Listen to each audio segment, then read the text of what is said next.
We are going to get started. First of all, my name is Danielle Jeter. I'm the Director of Education for Pbla. Thank you all for attending this year. There's a much bigger turnout than last year, as you can imagine. So we are excited to have you all and excited to have you guys on live stream. If there are any issues on the live stream, we are watching it. So if you have sound issues or whatever, just put it in the chat and we'll be watching it. Yeah, so if anybody didn't see the AAPL affidavits, those are at the front. For attorneys, if you have any questions about CLE for Texas or New Mexico, just shoot me an email. I'm going to send out an email with the course numbers so that y'all can self-report, but if you need me to report, I can do that as well. Okay, well, we're going to get started. Our first speaker today is Brad Gibbs. Brad's practice involves advising, well, I guess I should say he works for Pbla and Oliva out of Houston, and his practice involves advising clients regarding due diligence, complex mineral titles, pooling issues, lease analysis, JOAs, surface use issues, title curative, and general upstream matters. He is licensed to practice in Texas, North Dakota, Kansas, and Wyoming. He is a board certified oil and gas attorney, and he was selected as a Super Lawyers Rising Star and a top rated energy and natural resources attorney in Houston for the last several years. So if you would, please welcome Brad as he discusses renewable development and accommodation of oil and gas surface use. Thanks, guys. All right, thank you very much, Danielle and Pbla. I'm honored to have been asked to speak for you this morning, and I think this is probably the largest crowd I've spoken in front of since the pre-COVID days, so it is awesome seeing everyone here, seeing so much optimism in the industry, and everybody I talk to seems like they're busy, they're blowing and going, and I love to hear it. You may also recognize me from the 6 o'clock news on Channel 2 in Midland last night. I was interviewed at the airport about flying in post-mask mandate, and they wanted to know what it was like actually being on an airplane again without a mask, and let me tell you, it was absolutely outstanding. I am so happy those days are fingers crossed behind us. It was you know, and again, awesome being here in front of this group and seeing everybody's smiling faces again. I've drawn the coveted first slot this morning, so I will do my best to keep you guys awake, but I recommend getting another cup of coffee as well. So this morning, I'm going to be talking about something that when I first put this presentation together, probably a year ago now, was extraordinarily relevant, and I don't think it's any less relevant now, but of course, at the time, all of the talk on the street was about renewables and ESG, and you had a lot of landmen thinking about or eyeing opportunities in that realm. You had a lot of large publicly traded companies trying to appease their shareholders by claiming new investment ventures and a lot more capital being expended in this type of area. A lot of private equity, swearing off fossil fuels forever. And let me tell you, it has been extraordinarily gratifying to see a lot of these people come crawling back on their hands and knees, realizing how much the world still needs oil and gas and still needs us. And I think probably many people here knew that that was the case all along. But I still think this is a very relevant topic.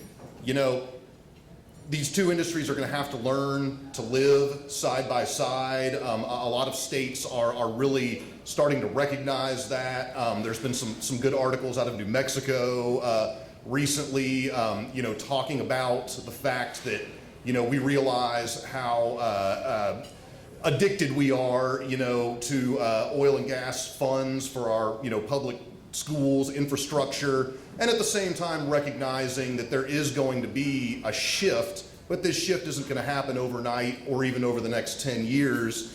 That being said, as fate would have it, a lot of these renewable solar and wind type facilities are being built on legacy producing oil fields. And it's brought up a lot of interesting questions about who has what rights and who you have to get to agree to different types of facilities on these legacy oil fields. And so those are some of the things I'm going to be talking about today. And I'm going to go from, the very basic bird's eye view of sort of the areas of law that are implicated here to some more sort of hypothetical or even academic ideas of things that, aren't being talked about all that much yet, but very well could come up in the future as the case law begins to develop in Texas and elsewhere. And I love this area of the law. I get really excited about it because it's very cutting edge in many ways, and it's very forward-looking,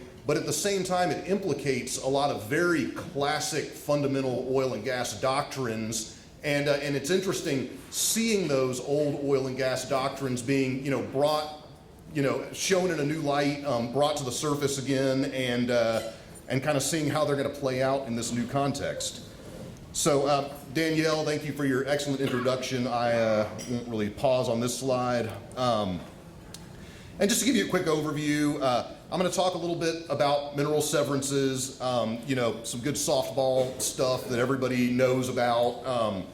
I'm going to talk a little bit about the dominant estate theory, and I'm going to talk about the accommodation doctrine, something else you guys all know about, that cuts into this idea of the dominant estate theory and creates kind of a balance there.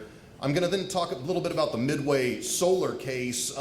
This is a great case that possibly stands for absolutely nothing, but gives us a great framework moving forward for what an analysis is probably going to look like in this context. And then I'm going to talk a little bit about some of the more theoretical sides, that could be implicated here. I mean, there's not really any case law, any guidance. Yes, sir. The screen went to sleep. So Oh, okay. see if I can. It might take a second for it to come back. I'm so sorry. Oh, it's okay. Let's see what happens.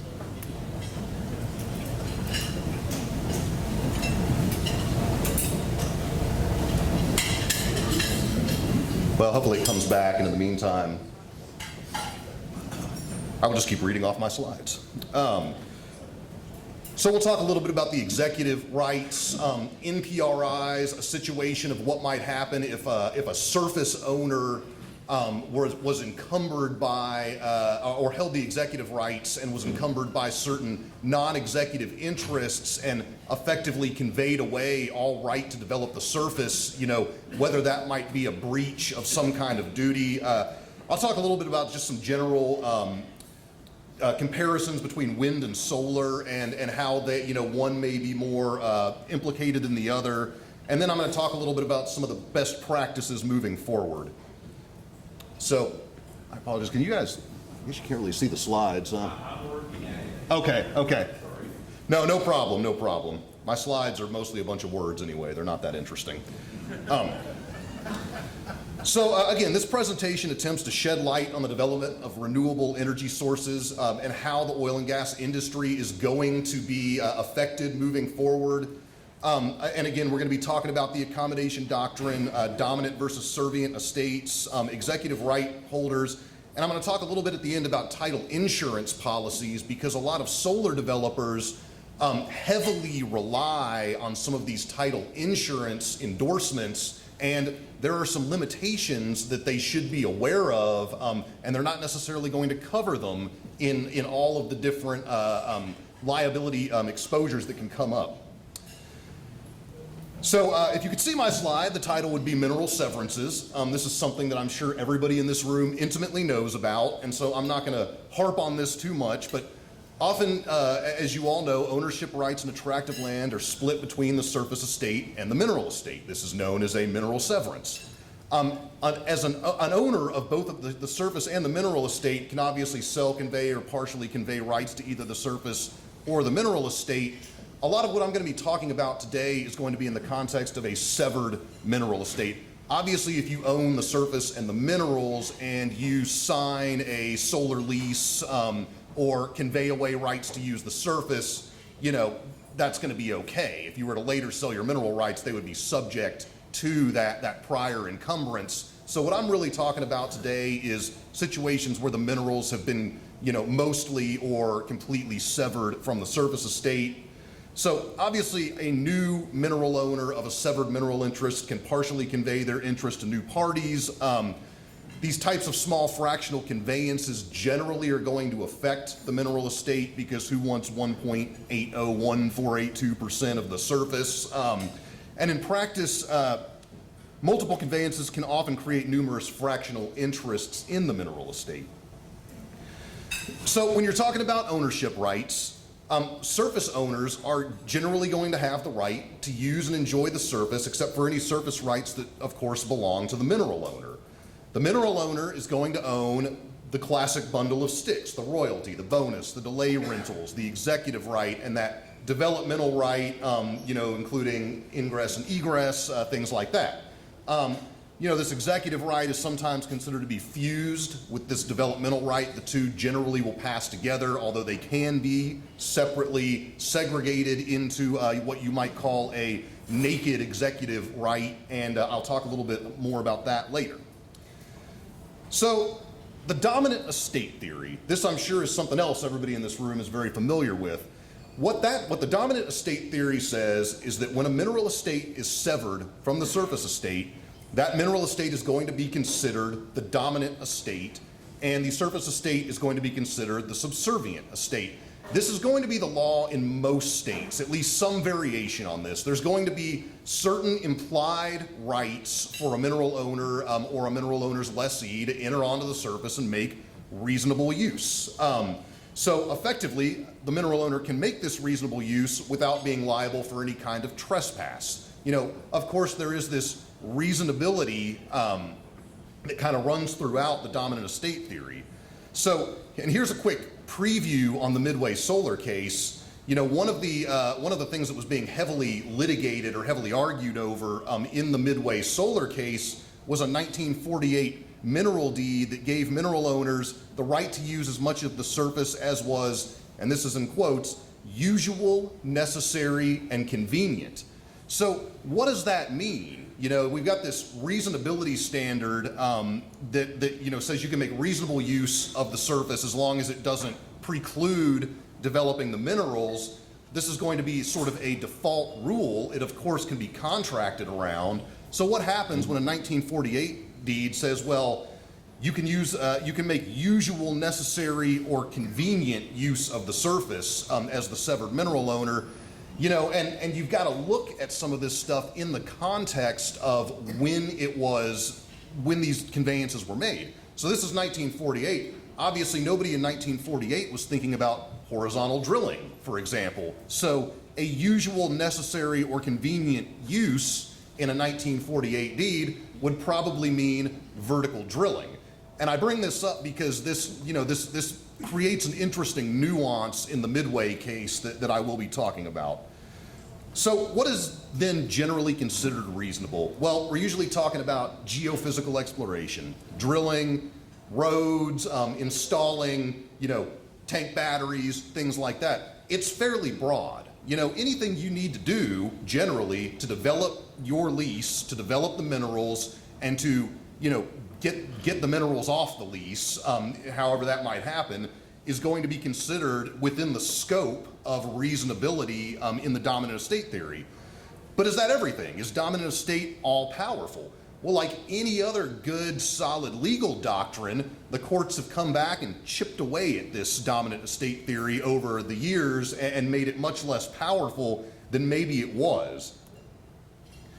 So this brings us to a case that we all know and love, which is Getty versus Jones. I'm not going to harp on the facts of this case. You guys have probably heard this 10,000 times. This was, of course, the 1971 case that really solidified the idea of the accommodation doctrine. So when we're talking about the accommodation doctrine, this is an idea that the dominant estate theory is not all powerful, that you're going to have to accommodate the surface owner in some way, particularly if they have a pre-existing use on the land. So, very briefly, the important facts were that Getty had installed this pump jack to produce oil from the lessor's land. The pump jack, which extended to a height of 17 feet, interfered with some irrigation operations. As I recall, it was kind of a center pivot irrigation system that rolled, in a circle, and this pump jack, kept it from doing its job. So here the court found that Getty had reasonable low-cost alternatives to the pump jack.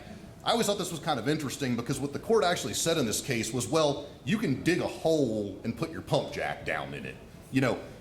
I don't know. I haven't seen that very often. I mean, maybe it's more common than I think, but anyway, that was the court's reasoning. You can dig a hole and you can sink your pump jack down in the ground so the center pivot, irrigation system can roll over it essentially. And thus was born the Getty Oil Rule, or sort of the early general idea of the accommodation doctrine. And this is, if the proposed use of the surface by the mineral owner will substantially impair existing surface uses and the mineral owner has reasonable alternatives available, the mineral owner may have to accommodate the surface owner. So what is this? It's a balancing act, very fact specific. You got to go through and see what was an existing use, what did the mineral lessee have notice of, things like that. And these are the types of questions that get asked subsequently in these cases. So the current state then of the accommodation doctrine, that is that the surface owner has an existing use. So, and I emphasize that because the use has to be there. It can't be something that comes along after the fact, something you decide you want to do later. The proposed use by the mineral owner has to completely preclude or substantially impair the surface owner's existing use. The surface owner has to have no reasonable alternatives.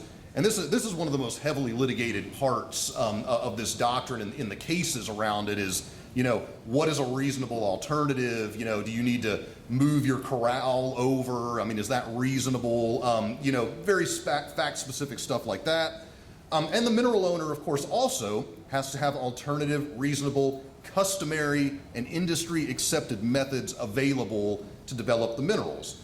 So here's another little note that, again, I'll talk a bit more about when I talk about Midway Solar, and that's that the accommodation doctrine, by its very nature, tends to strengthen over time. So if you're using the surface for some particular use, and you have been for some time, your accommodation argument is going to get stronger and stronger the longer this surface use has been going on.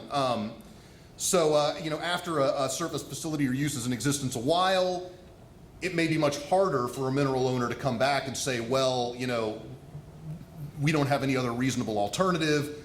You need to quit using the surface or remove your surface facility.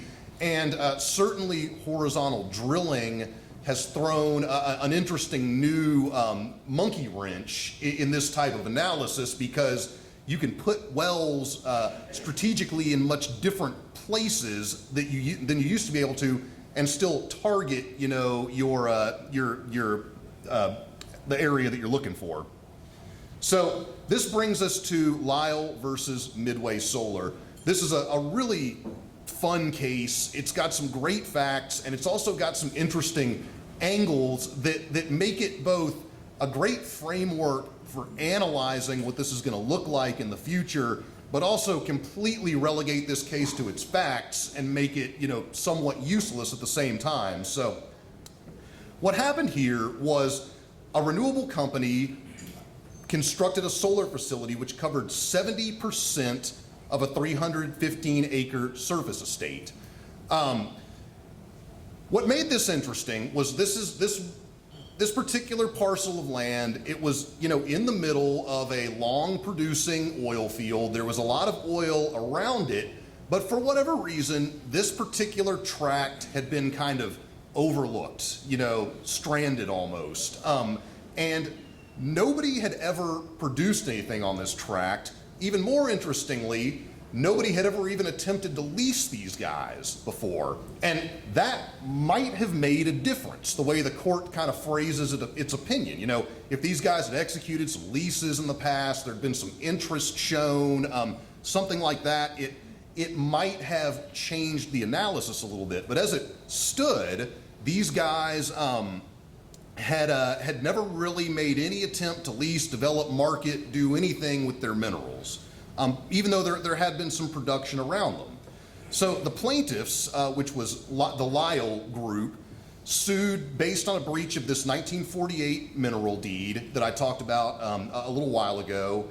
They sued under a theory of trespass. They sued over the accommodation doctrine, and there was a quiet title angle in this suit as well, because what had happened was some of the owners in this tract also owned in some other tracts. They had been approached by Midway Solar, or a broker on Midway Solar's behalf, to sign some surface waivers, which, as I'll talk about later, is generally what you're going to want to do in this context. But they had gotten these surface waivers. These surface waivers incorrectly stated that these adjacent owners also owned some minerals under this 315-acre tract. It turns out they did not. So nobody in this 315-acre tract had been approached and had signed surface waivers, but they came in and they built this facility anyway.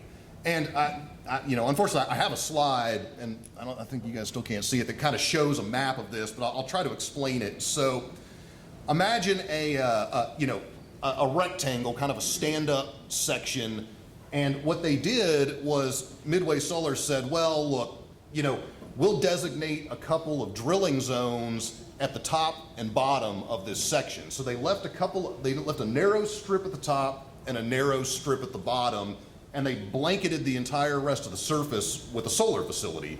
As you guys know, solar facilities, as compared to wind, very surface use intensive. They blanket the whole surface. There's really not much else you can do with the surface once a solar facility has been built. So the Lyles came back and they sued Midway Solar for monetary damages, which would have been the lost value of their minerals, and complete removal of the solar facility. Obviously, that would have been a disaster for the solar developer if they had to completely remove their solar facility. But I think that nicely draws into contrast what the stakes are, in these types of lawsuits. I mean, we're talking very steep monetary damages and possible removal of your multi-million-dollar facility. And, as I'll talk about a little bit later, this is not always going to be completely covered under your title insurance policy. You want to make sure you read the fine print. So the slide I'm looking at now is kind of the aerial photo of the solar farm. Again, there's these areas at either end of the solar farm, and what you would see, if you could actually see it, is that there's no room in the middle at all for any type of development. Now, this becomes key because the Lyle Group probably shopped around a little bit for an expert witness, and they found somebody willing to come forward and say, well, look, if you look at this area, it's a lot of conventional wells. People are still out here drilling vertical wells. You left these two caps on either end of the section with the idea that somebody could come in and drill a horizontal well. Well, nobody wants to come out here and drill a horizontal well, and the best thing to do to develop these minerals would be to sink a vertical well right in the middle, right smack in the middle of your solar facility.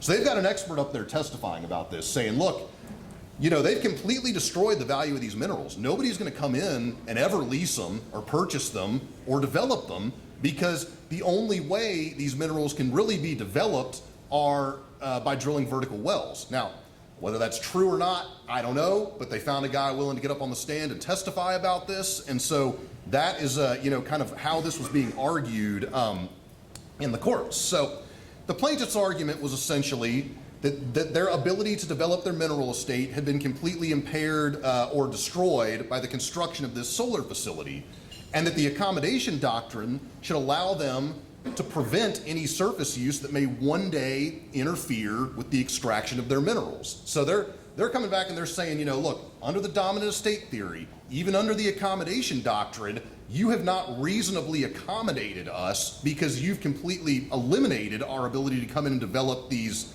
minerals and these little nominal strips, drilling islands, whatever you want to call them at either end, are insufficient.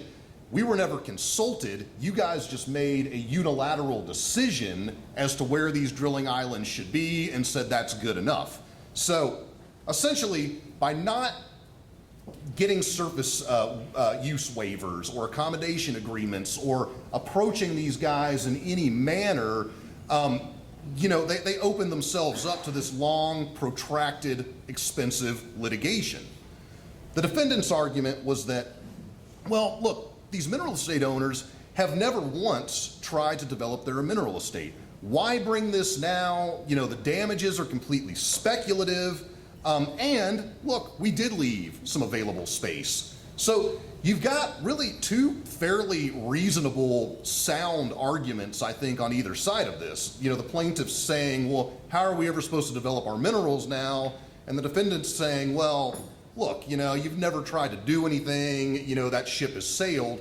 What's interesting is that historically in the accommodation doctrine context, there's never really been this idea of, you know, use it or lose it completely. That, in fact, that's kind of what the accommodation doctrine is designed to prevent. It's, you know, that there should be this balancing act. And, you know, one way you could read this case is if you don't take some affirmative action to do something with your minerals every once in a while, you may lose some standing to argue dominant estate theory or accommodation doctrine. This is a somewhat new development, and it may be that this isn't something that really develops out of this case, but you know, the court discusses it a little bit, and you know, the briefs, this case was appealed up to the Supreme Court, and the briefs that were filed in this case, you know, kind of also allude to some of these arguments. So what did the court do? They did what a lot of courts do. They really, in my opinion, completely punted on this issue, which, you know, one could argue this case stands for virtually nothing at this point. The court said until the Lyles actually seek to develop their minerals, Midway owes no duty to the Lyles respecting their surface usage. That's an interesting holding because, again, historically, there was never this element of, you know, you've got to actively seek to develop your minerals to protect that interest. So this is a decision that, in my opinion, kind of heavily sides with the renewable developer. What it also stands for is that the theory of the dominant estate is obviously not absolute.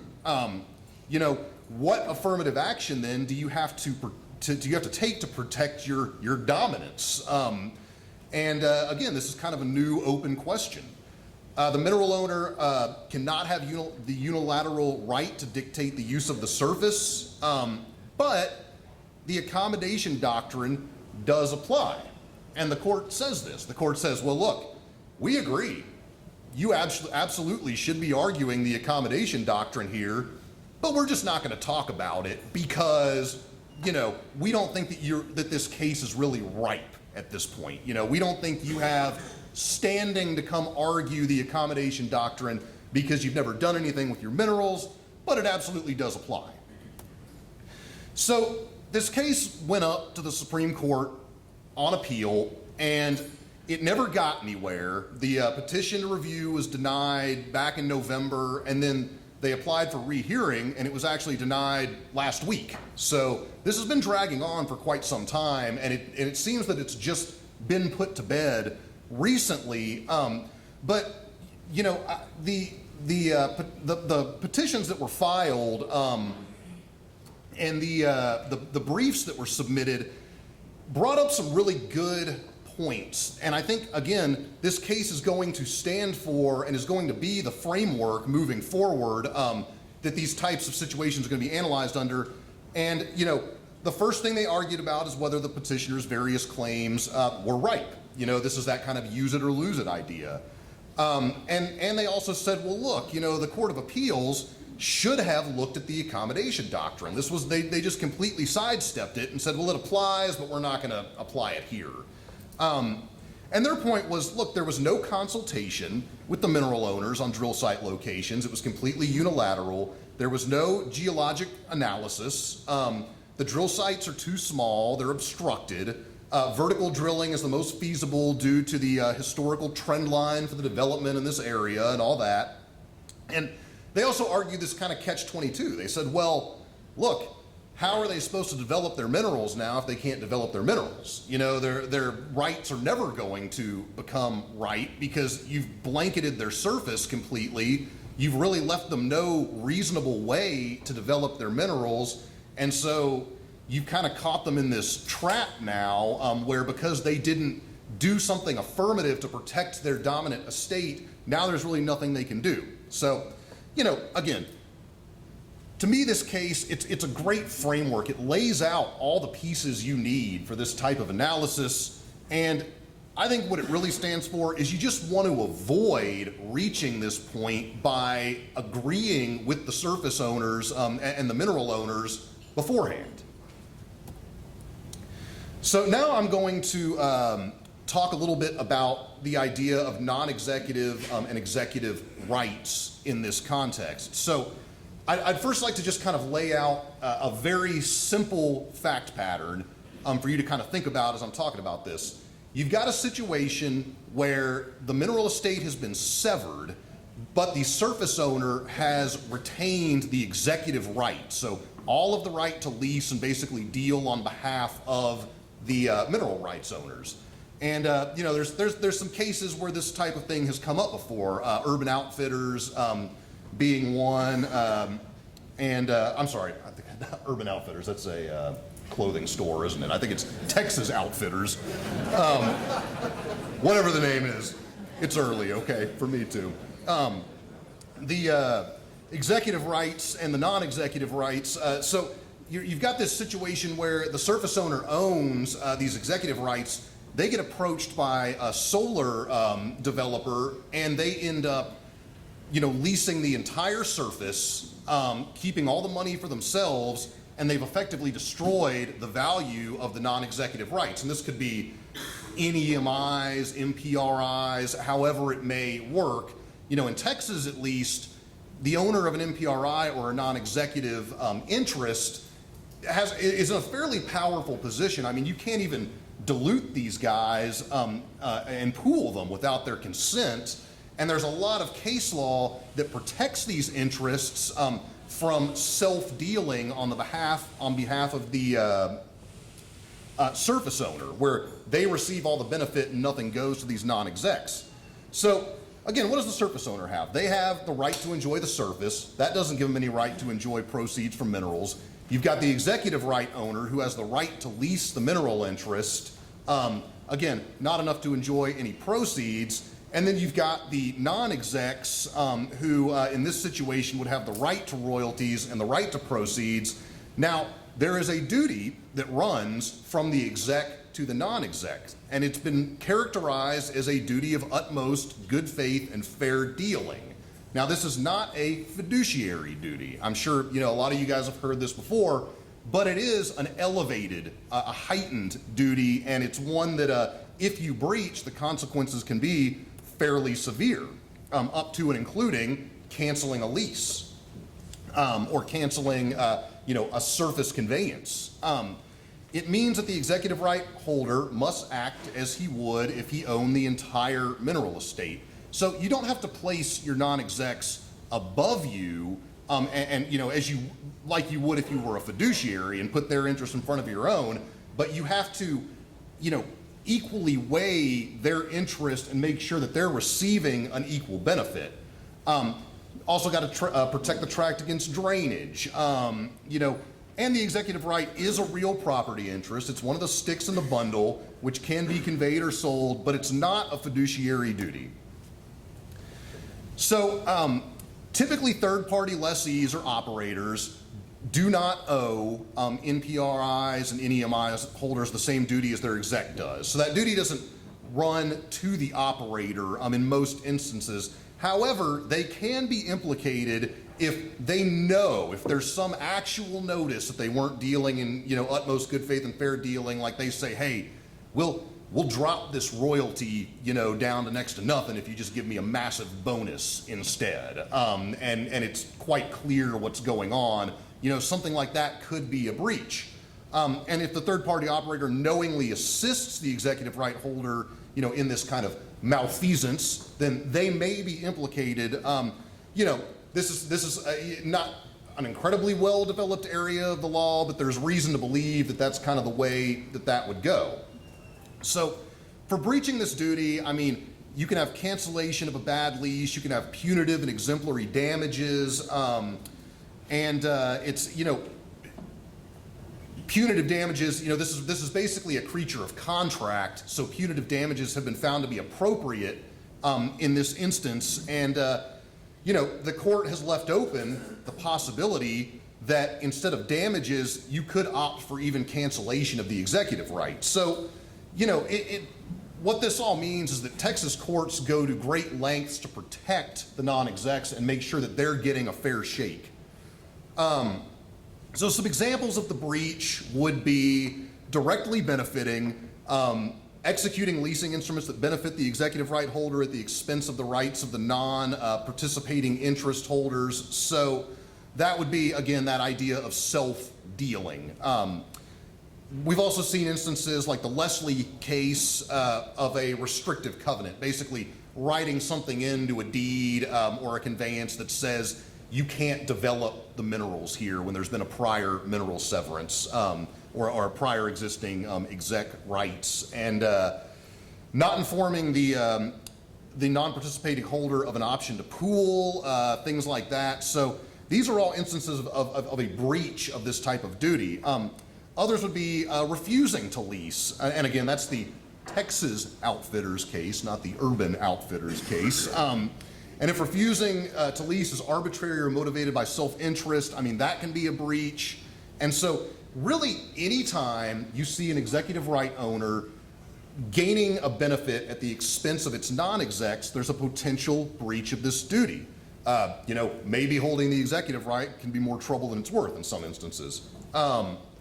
So this leads up to, again, going kind of back to my hypothetical, if the surface owner also owns the executive rights, leases to a solar or wind company, making it difficult for a mineral estate owner to exercise this right, could this be a breach of the duty of utmost good faith and fair dealing? Could you envision a circumstance where a surface owner has conveyed the surface or leased the surface to a solar developer, the surface gets completely blanketed, and these non-executive mineral interest owners, come back and say, wait a minute, you've completely destroyed the value of my interest. You can't do that. I think you could probably envision a scenario where somebody might be upset about that and would, possibly want to file a lawsuit and say, well, I've got to be compensated. Somebody's going to pay me, or you're going to remove this solar facility. So as of right now, this hasn't been resolved. This is somewhat hypothetical, but what this is leading to is that you've got to be careful in identifying these various owners of different types of interests, whether they're mineral owners, non-exec, lessees, and you're probably going to want to approach these guys and get surface waivers or surface use agreements, accommodation agreements signed by these parties to make sure that they are, giving up their right to come back and sue you later, because again, the results can be very harsh here. Quick note on wind versus solar. Wind, obviously, a lot more expensive, requires a huge amount of acreage, but the windmills and the turbines, they actually occupy very little of the surface. There's a lot of room for other types of development. Solar, on the other hand, much smaller facility. We're talking about much smaller tracts, but you're losing almost all use of the surface completely. So a lot of these accommodation doctrine issues are probably going to arise in the context of solar projects rather than wind, and you're probably going to be looking at creating some kind of a drilling island for the severed mineral owners. So now I'm going to talk a little bit about some of the best practices for renewable energy companies. And I first started catching wind of this a few years ago when we had some clients call us and say, hey, we've been approached by these guys with this, accommodation agreement. Like, what is this? What are we giving up? And some of these early ones, interestingly, gave up all rights to use the surface completely, and they were being pitched as something very different from the representatives of these solar developers. I think some of these guys out in San Francisco and other parts of California had a sense that some of these West Texas mineral owners were kind of backwoods rubes. I'm sorry, that probably sounds offensive, but these solar developers didn't realize the sophistication of the parties that they're dealing with in West Texas. These guys are multi-generational mineral owners, and they've seen every type of contract you can name cross their desk, and these solar companies were shocked that these guys were refusing to sign these things. And well, because it was very one-sided and you were asking them to give up all their rights. So best practices, one is maybe try to construct renewable projects on low-value acreage where there's no oil and gas development. The next step would be create agreed-upon drilling islands, islands within the projects within the projects in the event oil and gas are discovered. So designating drilling islands, pursuing surface waivers or accommodation agreements, and limiting the number of drilling islands. Even avoiding tracts that have multiple severed mineral interests. Of course, one tactic is relying on the accommodation doctrine over time. Midway Solar kind of got to take advantage of that. They went ahead and built their facility, and by the time the mineral owners came back, the court said, well, it's kind of too late now. And it seems like that's the end of the road for the Lyles in that case. But again, I think that's a dangerous tactic and one that might come out very differently under slightly different facts than it did in the Midway Solar case. So what you're looking at are these surface waivers or accommodation agreements. There's a variety of forms that have started floating around out there. They're called different things. The names get mixed up a little bit, but I'm going to call them, for purposes of this conversation today, surface waivers versus accommodation agreements, kind of two classes that I've kind of seen pop up a few different ways. And a surface use waiver is a voluntary agreement between the surface estate owner and the mineral estate owner that just basically governs the relationship. A surface use waiver is generally going to be more broad than an accommodation agreement. They're going to be shorter, simpler. You're probably going to be giving up all rights to a certain portion of the tract, usually more of a contiguous block, whereas an accommodation agreement will generally be a lot more detailed. There may be a lot more focus on where roads are going to be, where easements for gathering pipelines, tank batteries, things like that. They're going to be much more detailed. Shared use of roads, different things like that. Even consents to a sign, I've seen those come up. Sometimes they want to know or have some say in, who's going to be operating, on their, on or near their solar facility. So they're going to generally prevent mineral owners from interfering with operations on the surface because they will have waived those rights, and they're going to likely require some form of payment. You're going to have to pay for these things. They're not going to be free. Of course, operators and mineral owners are under no obligation to sign one. They can say no. So it behooves you as the renewable developer to try to provide terms that are reasonable and terms that are fair to both parties. So putting it all together, and I guess my slides never did pop up, that's okay. Putting it all together, you're going to avoid triggering the accommodation doctrine by obtaining a surface waiver or accommodation agreement. Try to build solar and wind facilities in areas that have not seen as much oil and gas development. This isn't always possible. And another thing to look at is, reviewing past production. you know, looking at the Railroad Commission website and getting a sense of, you know, Rule 37, Rule 38. I mean, there's instances where you can actually place these facilities in an area where it may be difficult to even locate a well because of Rule 37 setbacks, you know, density requirements, things like that. So being aware of kind of what's going on around your tract can also be helpful in finding a location that's going to minimize these types of risks. Again, the mineral owners are going to be under no obligation to sign a surface use agreement, so you're probably going to have to pay them. Best practice is probably going to be obtain surface waivers from all of the mineral owners and their lessees, and possibly non-executive interest owners as well. You know, and you're going to have somebody go out and identify these interests and give you a sense of who you need to go approach. And the minimum requirement should be looking at the county records to check for fractional mineral estate owners, and determining if you want to take the business risk of not obtaining surface use agreements from all parties. I mean, some developers may say, look, you know, we've leased 80% of these guys, we're comfortable moving forward.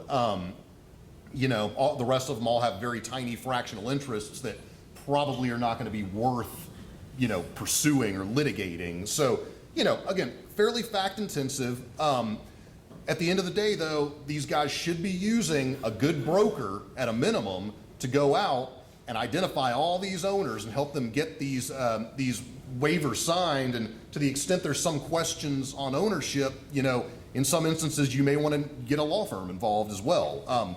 And we've seen a little bit of that kind of work come in, and it's always interesting. And at the end of the day, it's just another title examination. So, parting thought, I know I'm probably running a little short on time here. Title insurance policies, these come up a lot in this context. You know, a lot of solar developers choose to rely on them completely.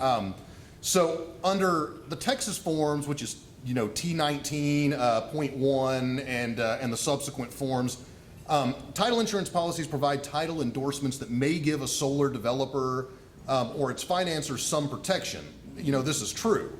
However, instead of relying on the accommodation doctrine, a lot of these title insurance companies, to even issue a policy, may want to see these surface waivers. You know, they may look at it and say, well, we don't really want to play this game of just building the facility, hoping that, you know, at some point this idea of the accommodation doctrine kicks in and our protection sort of strengthens over time, or be liable under our title insurance policy if there is a lawsuit, or if the facilities did have to be removed, or there was, you know, monetary damages.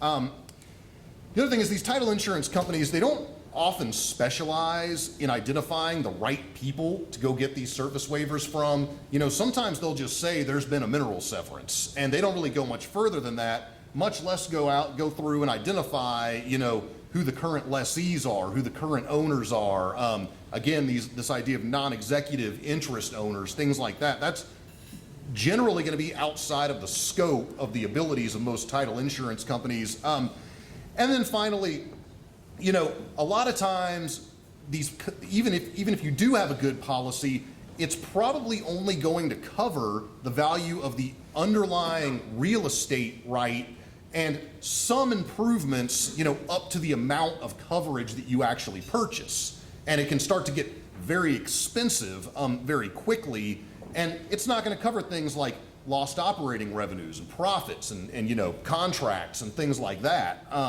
So, you know, the conclusion here is that the dominant state theory is a powerful tool, and it still is, and I think it always will be, but it's not absolute. Renewable companies, they need to be careful relying on the accommodation doctrine, even in the wake of Midway Solar, because I would posit that's not what that case really stands for. That case was, you know, very fact specific, and it might have taken just a very small variation in those facts for Midway Solar to have lost here and have been exposed to some very expensive liability. Executive right holders must be careful to avoid breaching their duty of utmost good faith and fair dealing if they are, you know, being compensated for, you know, a solar lease that, you know, completely eliminates the surface usage, and their non-execs are not benefiting from this in any way. And, you know, advisable to consult with an experienced oil and gas broker. I can't, underscore that enough. And possibly a law firm as well when faced with this issue. Reliance on a real estate commitment and a title insurance policy or a pro forma, not going to generally be sufficient to identify these actual mineral owners. Make sure you're actually obtaining agreements from the right people. Again, that's what happened in Midway Solar. They went out and made kind of a half-assed effort to get surface waivers from some of the owners. It turned out these guys weren't even the right owners. They had the wrong guys, and they, created this separate cloud on title. So, hey, look at that. Hallelujah. You guys want me to start over from the beginning? I can go through that again. No, that's it for me. Thank you guys very much for paying attention. And thank you. I guess I'm right up against time anyway. I will be hanging around for a little while if anybody would like to come ask me some questions, or do we have a minute for a quick, okay, if anybody got any questions? Everybody probably wants to get up and get another cup of coffee, so we will leave it at that. Like I said, I will be hanging around for a little while, happy to chat about any of this stuff, and once again, thank you very much. Brandon is a board-certified oil and gas attorney focused on acquisitions and dispositions, commercial industry agreements, and complex disputes over upstream and midstream oil and gas assets. He has in-depth experience in A&D transactions, commercial petroleum agreements, oil and gas disputes, and regulatory compliance matters. He's licensed to practice in both Texas and New Mexico, and he gave our case law update last year and did a great job, so he's going to do it again this year. So if y'all would please try to keep it down because Brandon's going to start. Thank y'all.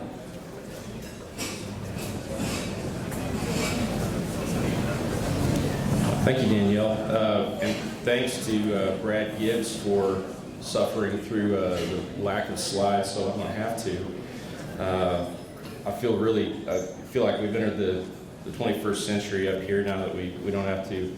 I was really trying to think ahead about how I was going to explain some of the fact patterns in these case laws, and I was coming up short with ideas. We really get relying on these doggone slides nowadays because stuff gets really complicated and difficult to explain in person. Thank you, Danielle. Appreciate the introduction. My name is Brandon Durrett. I'm with Jackson Walker in the San Antonio office. Very recent change, matter of fact. I appreciate Danielle scrambling to switch out my slides and get the schedule updated. Happy to be with Jackson Walker. I can't remember what the head count is, but I think we're tied for first or in first place in terms of the number of Texas oil and gas lawyers of any firm in Texas or otherwise. So it's nice to be with a team again, speaking the same language, and working on some really fun and high-level cases and transactions. I'm a transactional lawyer. I do a lot of acquisition and divestiture work. PSAs and the like, a lot of acreage trades, lots of participation agreements, and investment vehicles, direct investment vehicles. Also a lot of commercial industry and commercial contracts for upstream and midstream operational issues. And also we handle a lot of disputes. I'm not a lawyer and I don't belong in court at all. If you see me in court, something's gone bad wrong. But I do work a lot with our litigators in working up legal positions for our clients, helping them draft substantive briefs and dispositive motions and things of that nature, which is one of my favorite parts. They get to do the difficult. They get to go peel people's skin off in depositions and sit in court and sweat in front of a judge. And I get to sit in front of my computer and hear all about it afterward. So I love my job. I love the people I work with. I'm giving the case law update today, which I'm happy to do. We had some really good ones this year. I say good ones is in terms of the interesting cases. Maybe bad in terms of the outcome or the result. But let me tell you about what my goals are here for the next hour. For my case law updates, I try to focus on things that are substantive in nature, things that will affect your day-to-day job as landmen and decision making. I try to focus on a few important cases rather than blowing through a dozen or more without digging down too much. Try to boil down the facts to the most the bite-sized chunks that are digestible, and so that the true legal principles come across. And I try to avoid the fact-intensive cases that are unique and may not come up again, or at least when I do cover those, try to extract the general principles that land professionals can use in their day-to-day. First case I want to talk about is a Supreme Court of Texas case called Broadway Bank versus Yates Energy.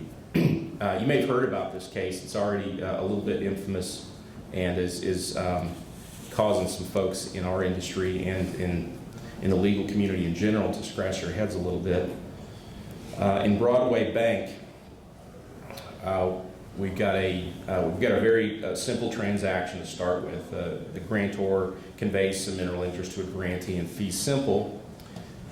The grantor signs a correction deed to change it to a life estate only, but the grantee does not sign the correction.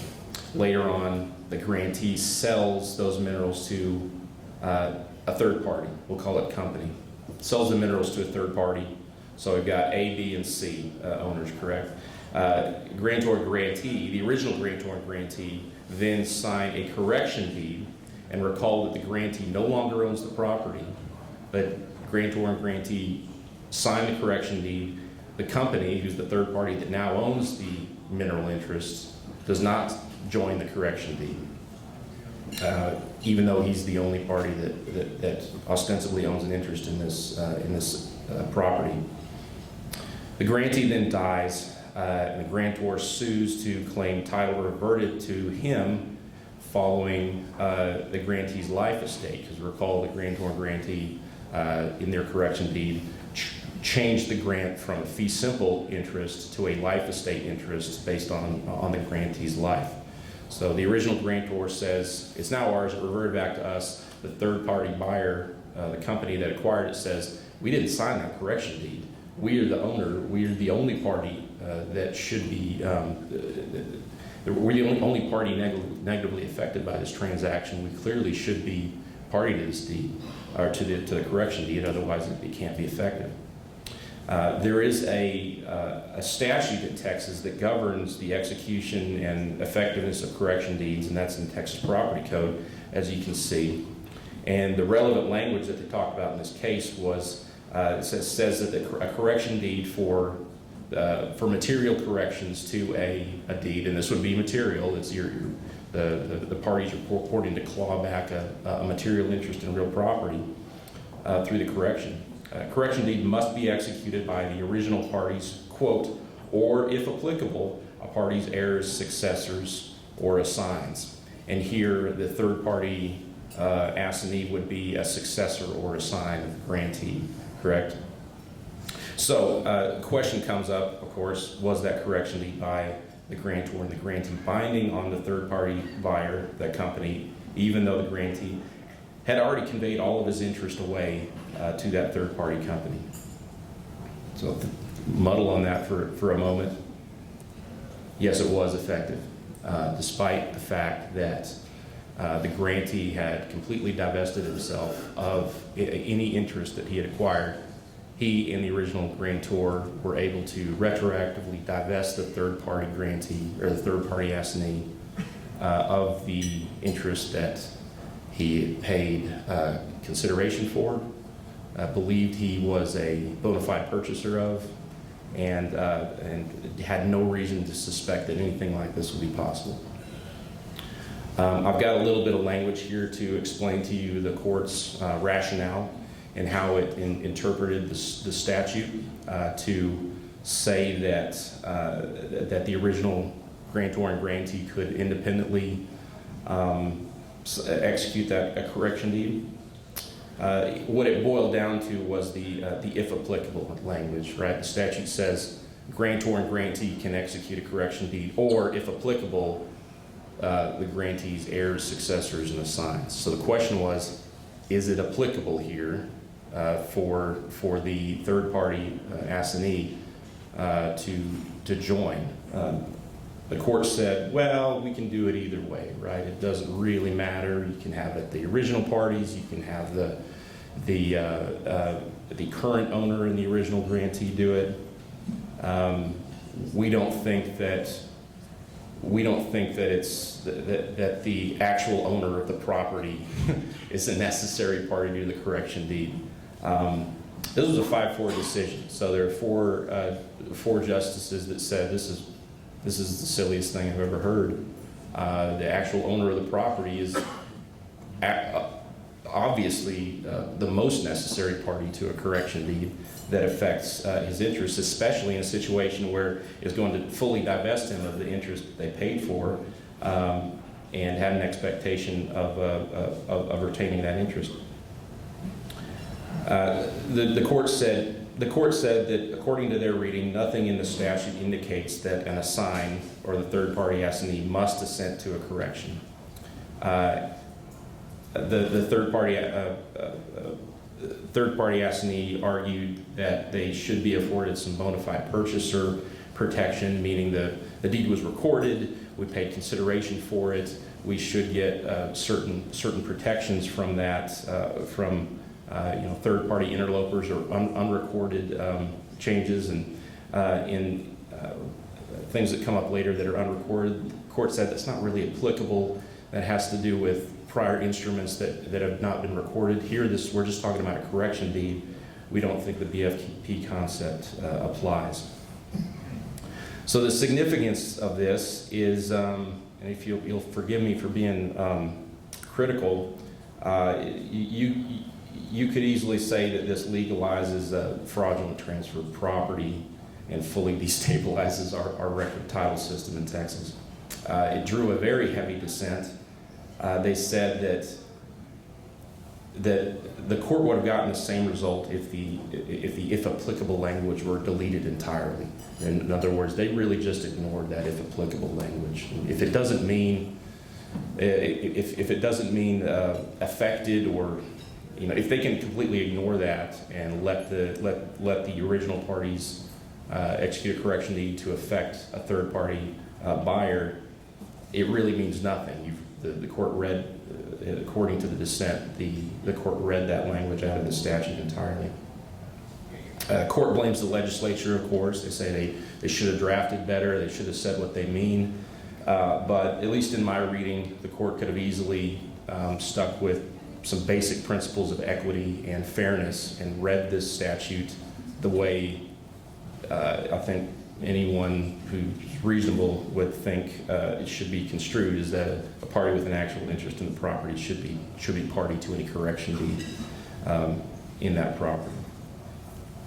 So look for some legislation in the near future to amend this, to amend the statute to be more specific about it.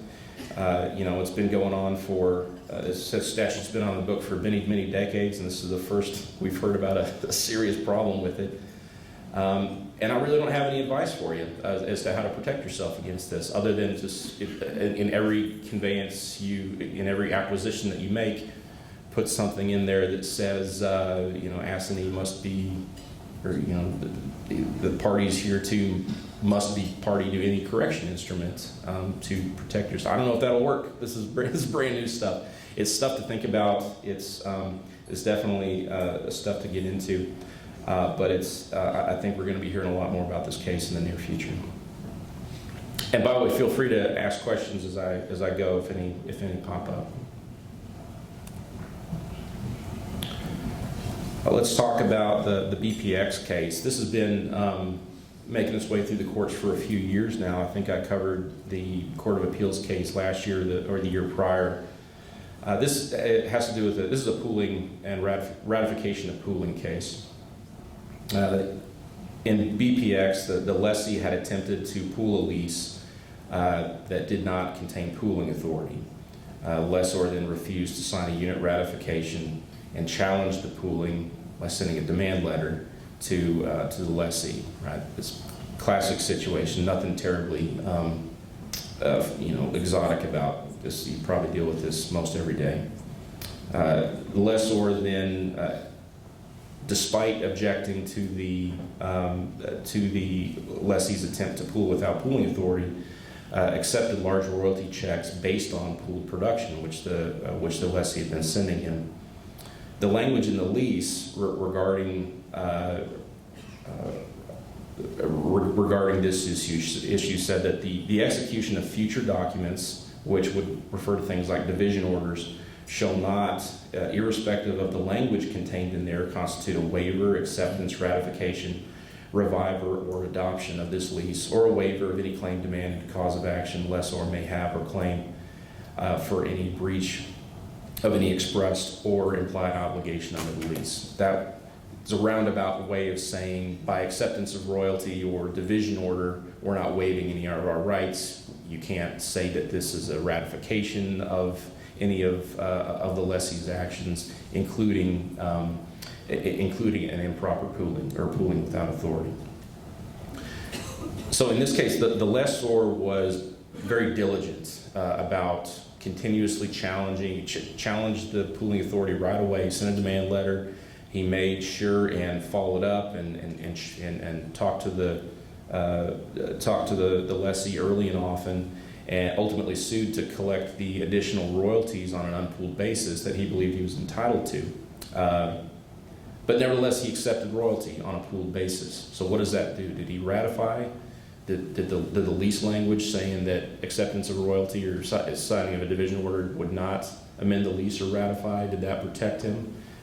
Did he make enough noise and object enough in order to avoid an implied ratification of the pooling? So the answer is it did not ratify the pooling. His acceptance of royalty did not ratify the pooling. And here's the ratification requires three things. This is just general. It applies to any kind of ratification of another party's actions. Confirmation or adoption of the act of another person with full knowledge of all the material facts and with intent to give validity to the act. And it's that third element that the court really focused on. It's a very fact-intensive case. They looked a lot at what did the lessor do and when, and at any point did the lessor accept pooling in a way that he could be considered to have intended to ratify the lessor's pooling declaration. The court said no. There's just not enough here. Everything the lessee did or the lessor did here was he challenged the pooling authority at every turn. Not only that, he had some protective language in the lease that both parties agreed to that said that they agreed to the terms on which the lessor would ratify the lessee's actions. One of the big things that the court focused on was that acceptance of royalty was not inconsistent with a challenge to the pooling authority, because he was going to be owed royalty anyway, right? He was owed royalty whether or not he was pooled. It's just his royalty checks were going to be smaller if he was pooled. So every time he would accept a check, he would respond to it and say, "I'm taking this, but you still owe me X, Y, Z. You still owe me more based on an unpooled, because production from my track on an unpooled basis, you owe me, whatever calculation they were coming up with." So the totality of the lessor's actions in this case did not point to an intent to ratify, mainly because he was diligent about it, right? He didn't wait weeks or months to challenge. Every time something happened, he made good and sure to document that he was not intending to ratify the unit. So that's for those of you that are heavy into mineral and royalty assets or do a lot of work on the landowner side, important case for you, important instructional case that shows us that some of these lease clauses for the protection of the lessor can indeed work. The operator doesn't always win in court, although there is a pretty long string of cases in Texas about implied ratification where the lessor did indeed ratify the pool unit by his actions, by acceptance of royalty. Something to think about here. A ratification of a pooled unit is a very different is very different than a reviver of a lease. It's much easier to accidentally ratify a unit than it is to accidentally revive a lease. When a lease dies, it is dead. It is subsequent actions really can't, almost never. There's maybe one or two cases that where decades of acquiescence have resulted in a court saying we're going to go ahead and apply an equitable interest in the lease here. But in general, a reviver of a lease is much more difficult to prove in court than a ratification of a pooling authority. We're going to move down to the Court of Appeals level. This is a San Antonio case. And to my knowledge, this is the first appellate case in Texas that deals with a retained acreage issue where the question is what's the size of the retained acreage for this well?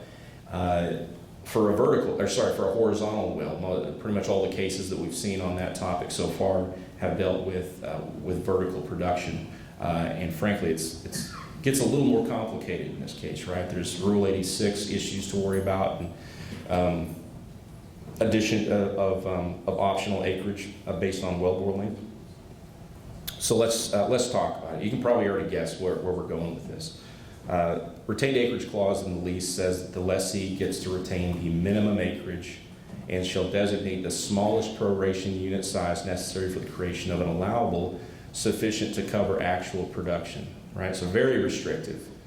We want, based on how much oil is coming out of the ground, we want the size of your proration unit to be no bigger than is absolutely necessary to produce your well at what it's producing at currently, right? At some point, production rates tend to stabilize, and you'll know about what it is. And I'm no engineer, but my understanding is that most Wolfcamp Sprayberry wells don't need that extra 80 acres. They can generally 99% or more of them can produce at their full capacity with 80 acres, at least vertical wells you're talking about. So to my understanding, it's pretty rare that you need that optional or tolerance acreage. Here we're not dealing with the tolerance acres though, right? That's a vertical well concept. We're moving into the horizontal well world where you generally have and here we're dealing with an 80 acre standard size proration unit. And if you recall your any regulatory classes or lessons that you've taken, when you have field rules in this case that prescribe an 80 acre standard proration unit and then defer to Rule 86 for addition of for incremental additional acreage, it essentially gives you the option for an extra 40 acres per 827 foot lateral increments, right? You get 40 acres per 827, what did I say, Dave? Per 827 feet of extra wellbore length. You just tack that on to your standard 80. It also allows for, the field rules in this case also allow for what's called a fractional proration unit, which can be as small as 40 acres. Doesn't seem like it would apply here. That seems like a vertical well concept. I don't know how you fit a horizontal well into 40 acres, but it still came up, and we'll talk about it. The lessee here drilled a nearly 4,000 foot lateral, so it needs a little bit of space to just physically. It's long enough that it's going to need a particular amount of space to just exist within the tract. I skipped a part here. Let's go. There's two main clauses in this lease we're going to talk about, right? There's clause A that is fairly restrictive and says you only get the minimum acreage needed to legally produce what your well is capable of producing, and you have to designate your proration unit for that tract on that basis. Smallest unit possible to allow you to legally produce what the well is capable of producing. Then we've got a section, or a clause B, that says, notwithstanding clause A, if the field rules for the well establish a different number of acres for a full allowable purpose than specified above, then the lessee retains acreage necessary to allow maximum production. Not clear whether that means maximum production for this particular well, what it's capable of producing, or just maximum theoretical production, which could theoretically be infinite, I guess. I don't know. That'd be great. But so that's not super clear. But the point is, clause B is much more deferential to the lessee. Lets you, at least arguably, lets you designate the largest possible proration unit size and retain acreage in the lease based on that size. Court said neither of you are right. Well, let's back up. So the lessor says that he retains 40 acres based on the fractional proration unit because it's in the rules. It's technically possible to designate a 40-acre proration unit. The lessee says it's 320 rather than that. The court said you're both wrong. First, let's deal with the lessor. This is not a small tract issue. That's the only situation where you would have a 40-acre fractional unit is if you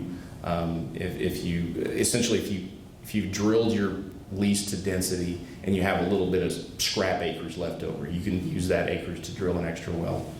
That's not what we have here, so the court dismissed that. The lessee had argued that 320 is the proper calculation. That's how much acreage they should keep. The court wasn't great about explaining how that calculation came about. I'm sure the parties or the lessee in the case had supportable reasons of some sort to come up with that number, but it wasn't clear from the text of the opinion.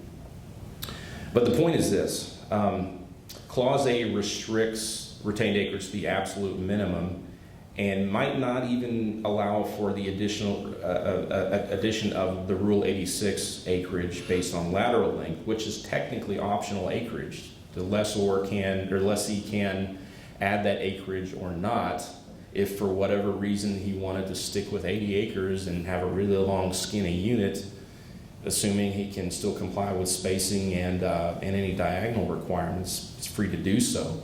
We haven't seen a case law on that to indicate whether that Rule 86 acreage is required or optional. But then Clause B, which has that notwithstanding language in it, really just runs right over Clause A. That's kind of the point of that notwithstanding language is if you have two clauses in a contract that are contradictory to one another, you add that notwithstanding language to indicate that if there is a conflict, this is the clause that controls. And here we've got a very obvious situation where two clauses are very contradictory to each other. The court says it's exactly what this notwithstanding language is for. We're going to go with the deferential language, but let's do the math first, not just make up numbers. Standard 80 acres plus 200 incremental additional acres based on that wellbore length of nearly 4,000 feet. That puts you at 280 acres. That's what you retain, and that's the size proration unit you're allowed to designate. So fairly rational and intelligible decision by the court. I think they got into it in a way that makes sense to most people. So. And I think the lessor may have overreached a little bit by trying to go with that fractional 40-acre argument, because you're just not, you're not going to be able to fit a 4,000 any lateral well of any length really is most certainly not a 4,000-foot lateral into a 40-acre tract without violating spacing and if applicable diagonal rules. So not a good look for a lessor. On insisting on a contract construction that violates, that literally violates the law or would cause a violation of Railroad Commission regulations. So again, here we have an extremely long retained acreage clause, lots of custom language. My position or my philosophy on that is you're going to want to try to avoid that. It's usually just going to be more rope to hang yourself with in the long run. Gives potential opposing parties a lot more to work with if you if a dispute does come up. But thank heavens the operator had that notwithstanding language in there to make clear that what terms the parties had actually come to.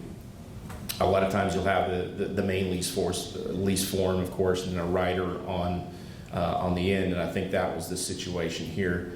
So the rider language overrode the language in the lease form itself.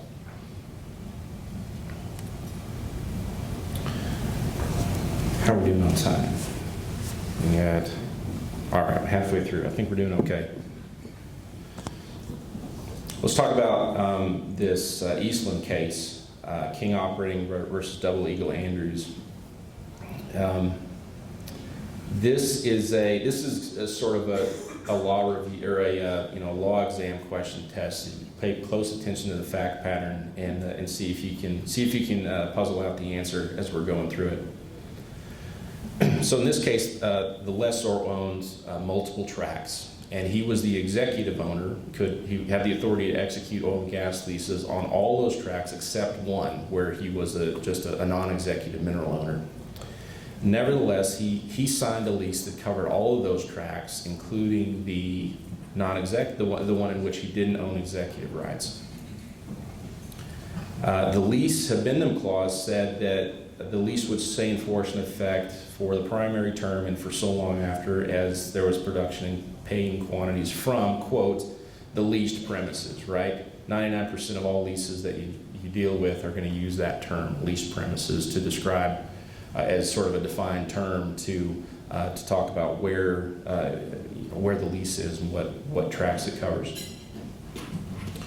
So here's what happened. King Operating, who's a lessee, they drilled one producing well, of course, on the non-executive tract, but didn't drill on any of the other tracts. So we've got a producing well on this tract that the lessor did not have the authority to execute a lease on.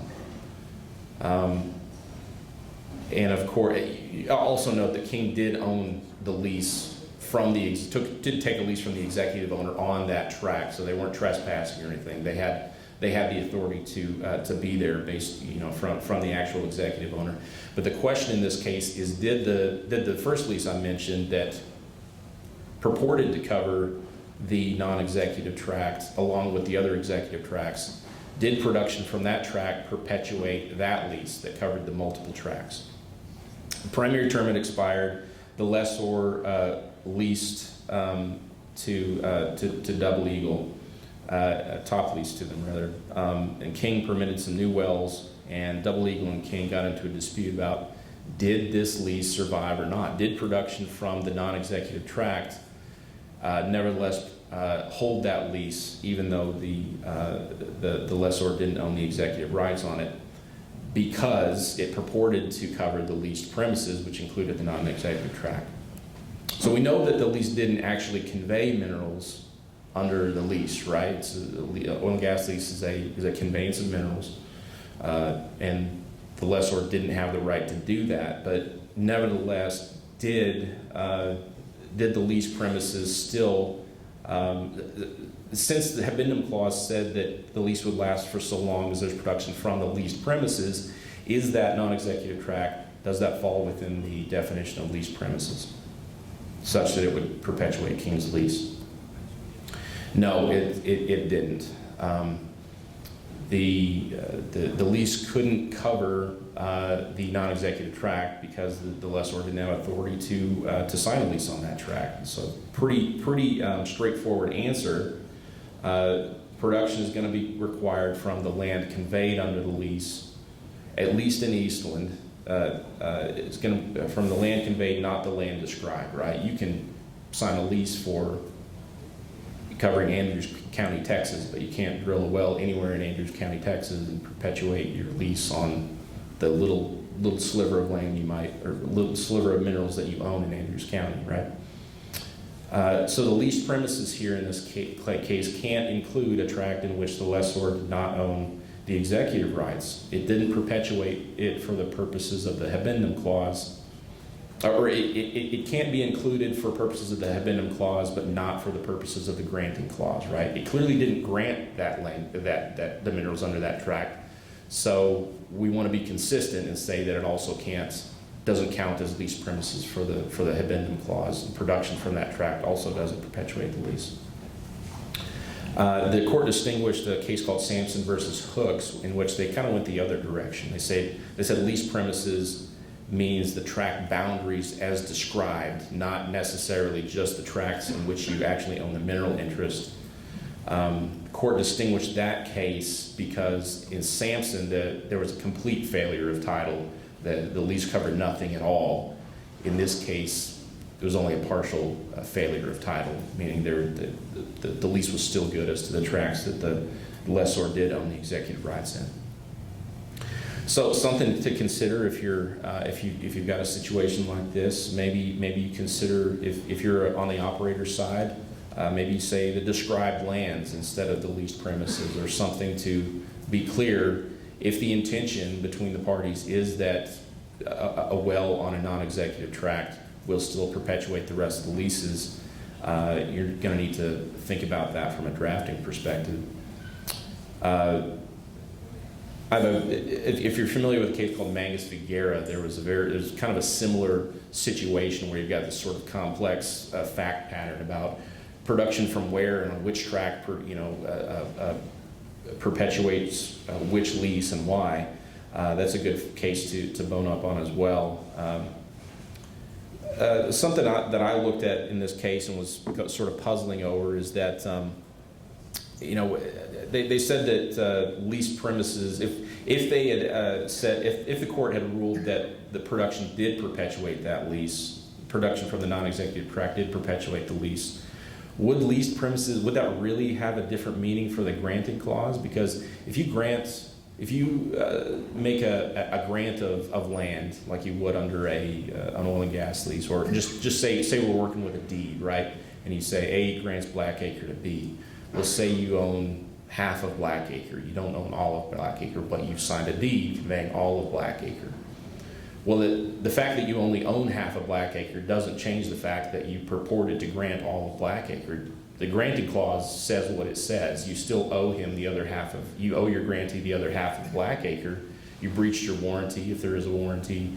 You've probably activated some after-acquired title rights in the grantee if the grantor does ever acquire the rest of Blackacre, right? So in this case, they seem to say that the fact that the grantor didn't own the interest that it purported to in the non-executive tract amends the granting clause to just carve out. We're just going to ignore that entirely. I don't know. That might not comport with the way we understand grants of the land. Of course, this is a lease, right? It's kind of understood that there's no warranty here, but still, a oil and gas lease is a grant of the land in a technical sense. Anyway, that's very nerdy stuff. Come see me afterward if you want to hear me talk for another half hour about that. It also seems to consider facts that are sort of outside the four corners of the deed, right? They're looking at whether the grantor actually owned the rights. So they use that to construe the deed, which arguably is a little bit of a no-no. Let's talk about the Ponish case. It's another San Antonio case here. Well, let me see. How much time we got? 40 minutes? Or 20 minutes? Let's skip ahead. No, let's do this one. I like this one. So here we've got this is a contract formation case. The issue is was an email exchange enough to form a contract for the sale of an interest in real property? So we've got a dispute about some override issues that really aren't relevant to the facts of the case. I'm simplifying this dramatically, but the facts are that the putative seller sent an email to an intermediary that is trying to pull the buyer and seller together to settle a dispute. The seller sent this email to the intermediary said that pursuant to my conversation with some other representative for the sellers, I'll sell my retained overriding royalty in the Gulf Tech's proposed 300+ acre unit for $20,000. Okay, so we got a price.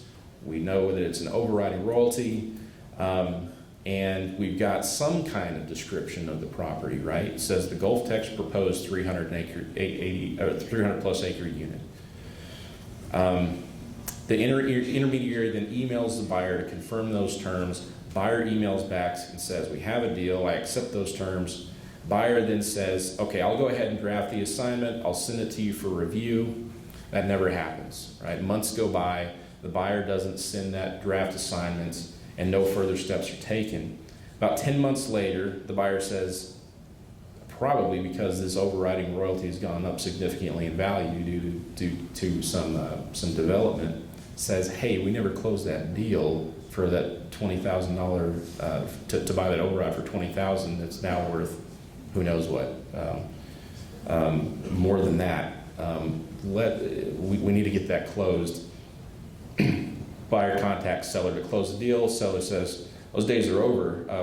We're not closing that deal, and buyer sued, or the buyer, the person that was the putative buyer sued and said we had a contract. So the question is the legal description in this email exchange, is it enough to comply with the statute of frauds for a legal description to create an enforceable contract to sell that overriding royalty? Court said no, it is not. The property described in that email, and it has to be described in the written instrument for conveyance of real property, because that's what the statute of frauds is, right? It means that a contract for the sale of real property has to be in writing, and a component of that is you have to properly describe the property in that writing. The property cannot be identified with reasonable certainty from that email chain.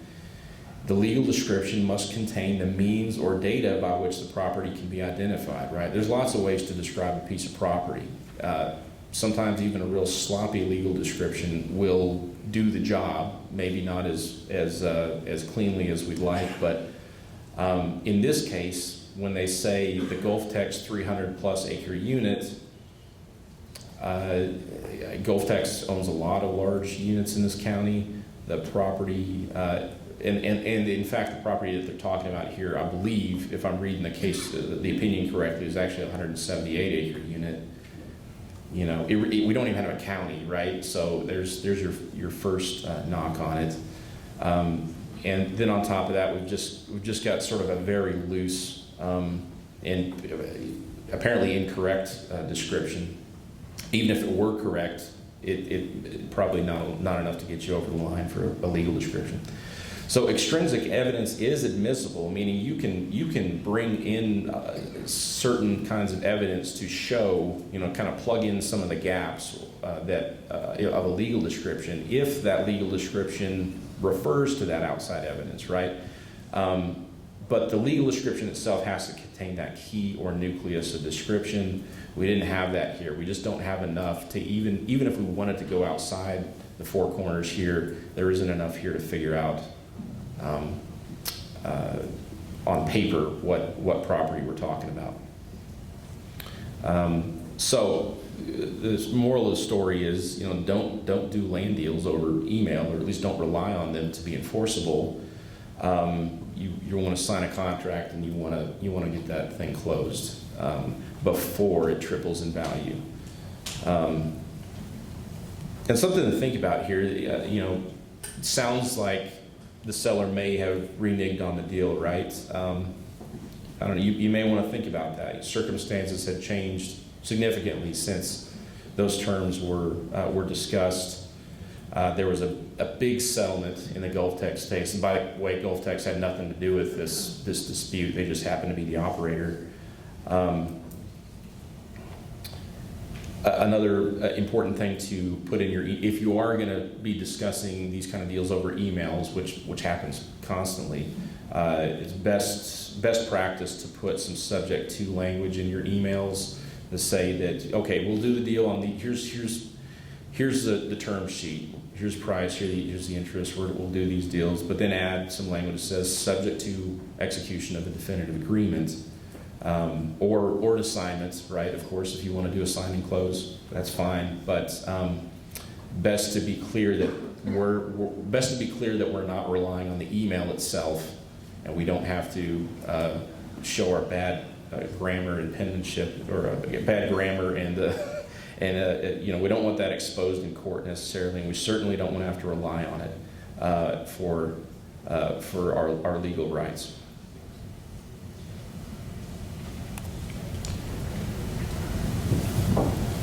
So let's see, we got Henry, we got Apollo.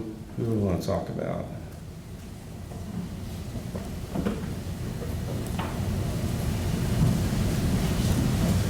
Let's skip Henry versus Smith. That's a pipeline burial case. Well, let's talk about it. It's nice and simple. So here the lessor owns some unsevered surface and minerals and executed oil and gas lease. The surface was later fully severed from the minerals by a reservation and a deed, but the lease contains a very common covenant that says that the lessee is obligated to bury its pipelines below plow depth when requested by the lessor. The surface owner, who again is unsevered, is severed from the minerals, does not own an interest in the mineral estate, requested that they bury those pipelines. It was, I don't know, it doesn't give grounds, it doesn't say, if reasonably requested or if lessor plans to, run some kind of ag operation. It just says when requested, right? The lessee said, hold on, you don't own the minerals anymore. The oil and gas lease governs the rights of the parties of the lessor and lessee of the minerals. We think that the right to enforce this pipeline burial covenant follows the mineral estate, not the surface estate. So then the question is obviously, can the surface owner who no longer owns an interest in the minerals, can he enforce the pipeline burial covenant?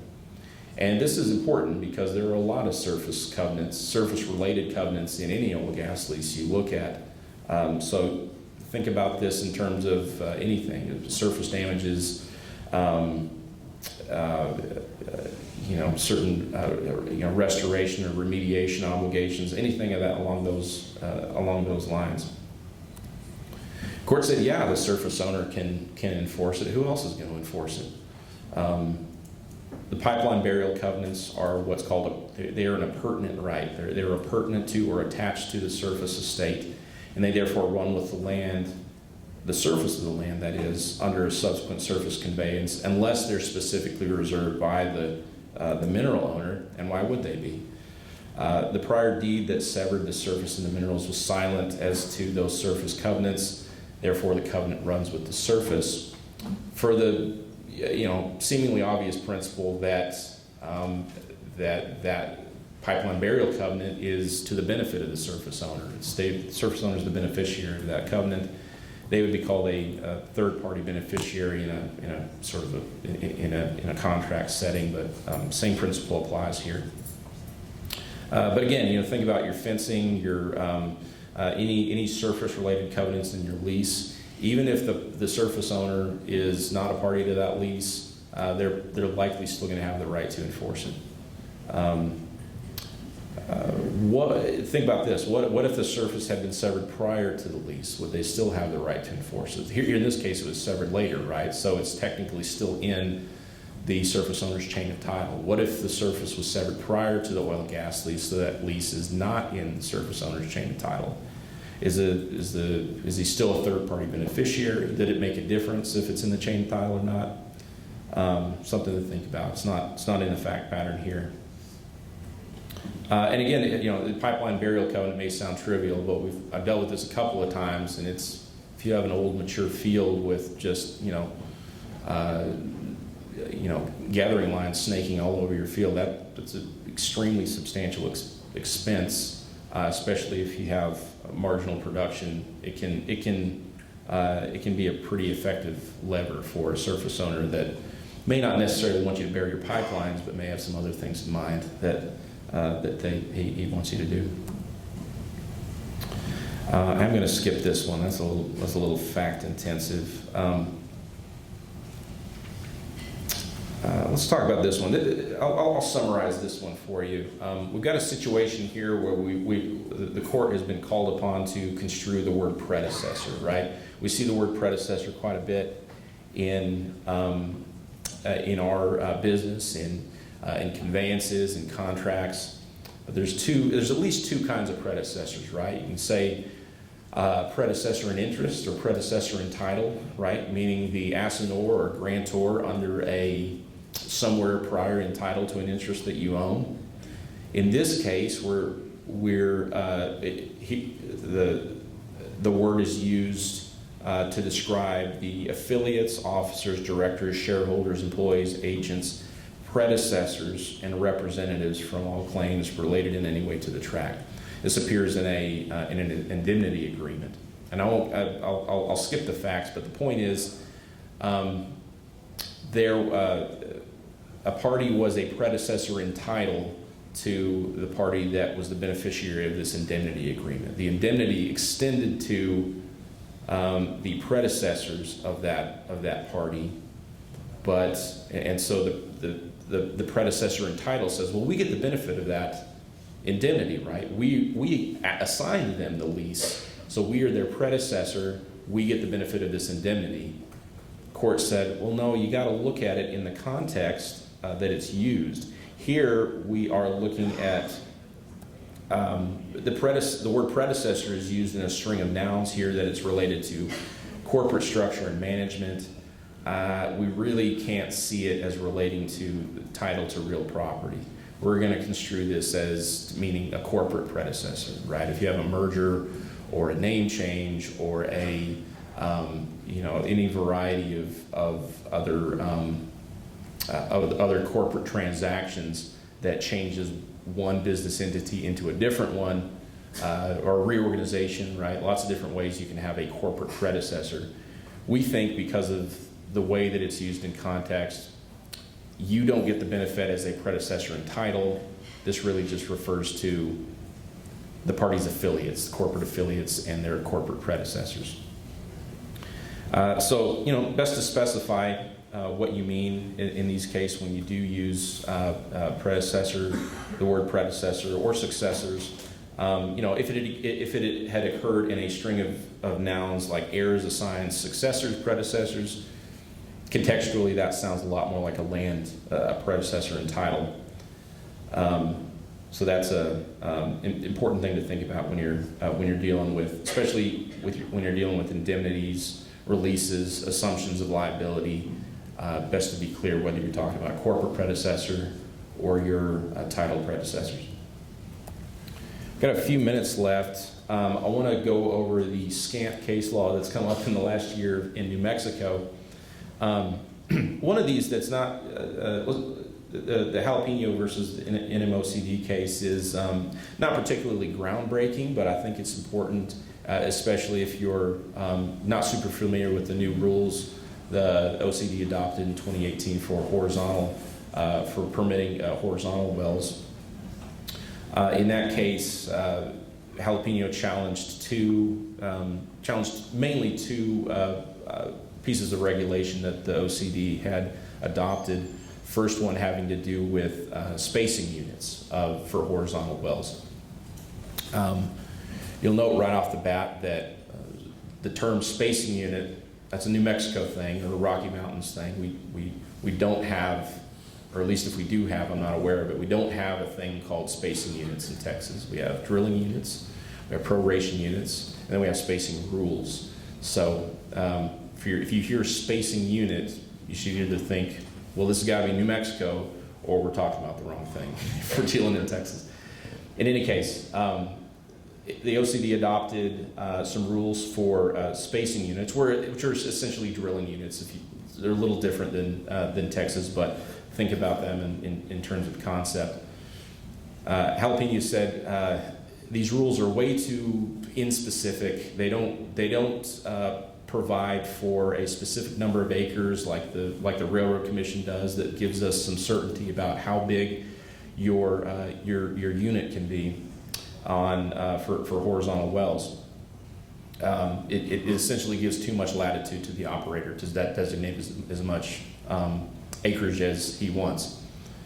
The court looked at it and says, well, the way that this works, and we don't have time to get into all the specifics of it, but the way that that this spacing unit reg works that the OCD adopted is it says that you have to have enough acreage in your tract to allow for 330 feet on each side of your horizontal well, right? A similar concept in spacing rules in Texas. Here they use that concept as a measuring device for the actual spacing unit, meaning you have to have at least the amount big enough to fit 330 feet on each side of the lateral. That doesn't control the outside limit of the unit size, right? Which I think is probably what Jalapeno is complaining about. This just sets the minimum, right? So Jalapeno says they can go as big as they want as long as they have that 330 feet on both sides.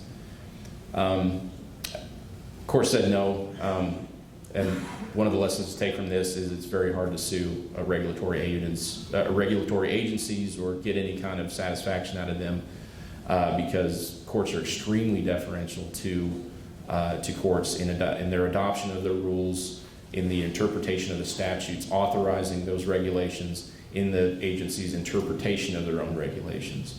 Extremely high bar to clear. It's called the arbitrary and capricious standard, right? You have to prove that they're basically just making stuff up with no basis for making their decisions whatsoever. And generally, they can find something to point to. Said, yeah, we thought about this. And then we went through the rulemaking process and you're stuck with it. The other rule that they challenged, which also was unsuccessful, is the infield rules for horizontal wells, which provided that they essentially allowed the operator in a compulsory pooling action, allows them to propose the initial well along with multiple infill wells as part of the same compulsory pooling order. Of course, part and parcel of that is the 200% non-consent penalty, which is a statutory animal like a lot of Rocky Mountain states or other states that have compulsory pooling. Jalapeno complained and said, look, if they can propose, if they can compel us to be pooled and then force us to elect whether or not to participate in 3 wells, 5 wells, 10 wells, is there a limit to this? That's unfair. That's too much of a burden to put on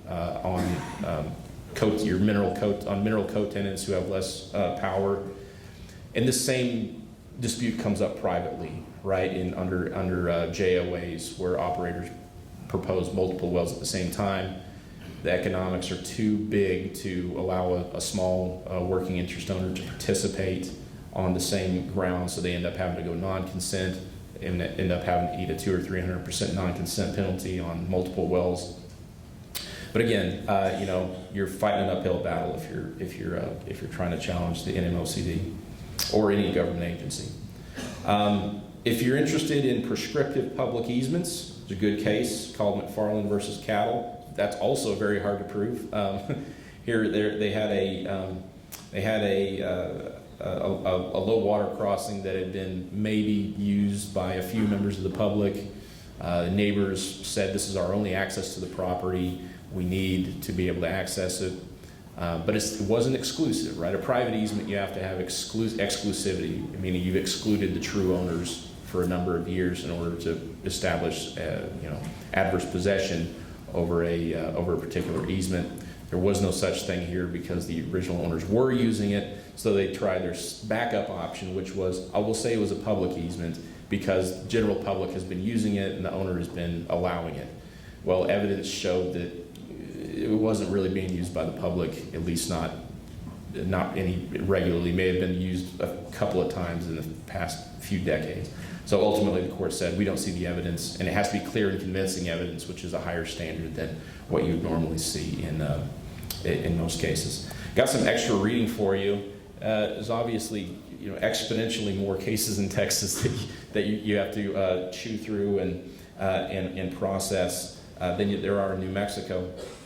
A couple I want to point out. We've got a couple of post-production cost cases in Bluestone versus Randall, and also in, which one?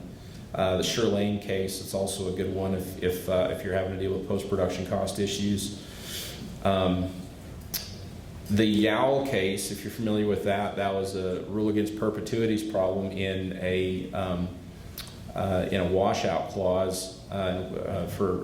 Court said that the anti-washout clause violated RAP, but there is something called a cypre statute in Texas that allows the parties, or allows a court to reform an interest that violates RAP and try to sort of reframe it in a way that meets the party's intent. So this was that case. There are extremely few cases in Texas. In fact, I really didn't find one in the research that I did that comes to any material conclusion about how a court is supposed to do those kind of reformation. So bookmark that one if this ever does come up and you have to fight about an anti-washout clause and how to make it work. A couple of retained acreage clauses, not super groundbreaking. The Pbla case is on appeal in the Austin Court of Appeals right now. That is the case where a district court in Austin agreed with a lessor that the Railroad Commission's approval of allocation well permits did violate the Texas rulemaking statute. So they won, right? This is the third case that they've tried to bring up, and this one didn't settle. They finally pushed this one through district court and they won. So it's at the Court of Appeals now in Austin. We're going to find out if, I don't know how many of the horizontal wells in Texas are allocation wells, but it's a lot of them, and we've been doing it for 10 years now. So that's one to keep your eye on. Hopefully all those wells don't become illegal. So a couple of JOA cases having to do with the operator's exculpatory clause, or that gross negligence or willful misconduct standard has to, whether a certain set of actions or set of actions by the operator can serve, whether the non-ops are, whether they're liable to the non-ops for certain actions, whether they constitute negligence or gross negligence or willful misconduct, and compares that to the reasonably prudent operator standard. MIPA case too. If you're dealing with MIPA frequently, that Ammonite case is a good one to talk about. So that's it for now. I've kind of run myself out of time, but any questions? If not, I'll be around and come holler at me and we'll talk about it. Thanks very much. Appreciate your time.